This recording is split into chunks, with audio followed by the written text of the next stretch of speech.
ঘটনাটা একটা ঘটে গেছে। ঘটনা ঘটে গেছে মানে কি হয়েছে? আমার বিয়ে ঠিক হয়ে গেছে।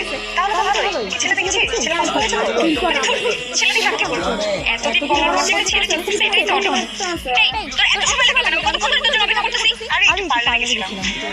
আচ্ছা তোর হাতে বলে হাতে দাঁড়া এই দেখ সবসময় চোখে লাগানোর জন্য, টমেটো মুখে লাগানোর জন্য, কাঁচা হলুদ পেস্ট থেকে শুরু করে রূপচর্চা সবকিছু আছে। কোনো রিস্ক নিতে চাই না।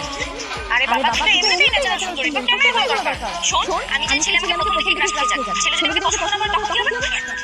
আরে বাবা এমন কিছু চল চল চল। ওরে চান্দু তুমি, তার মানে সেদিন আমাকে দেখে ক্রাশ দিয়ে আসলে প্রপোজাল নিয়ে এসেছো। তাইলে তুমি আসলেই সুন্দর। আজ পিঠা গোছের উপপাদ্যের মতো প্রমাণিত হয়ে গেল। হায় আল্লাহ, এই জিনিস এইখানে কেন? আমার বাবা কি দেখে মেরে চয়েস করছে? তুমি কি আর কোনো মেয়ে ছিল না? আসলে আমি কিন্তু সব করতে পারি। আমার বাবা মা একটু লাজুক তো।